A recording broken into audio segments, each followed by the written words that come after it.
Welcome, today in front of me NOKIA T20 and I'll show you how to find and manage sound settings on this device. So first you should go into the settings application and then tap on the sound settings.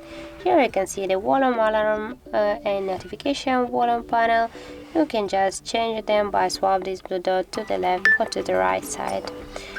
Also here we got the don't disturb mode. You can turn it off or turn it off. The media player, you can just hide player when the media session has ended, or you can just switch it by tap once on the switcher. You can also change here the notifications and alarm sounds. Also got here the advanced options. You can enable or disable the screen locking, charging and touch sounds by just once tap here on the switchers, and you can turn them off by the same way, just tap once on the switcher. And that's it, that's how it looks. Thank you guys for watching, and if you found this video helpful, don't forget to leave a like, comment and to subscribe our channel.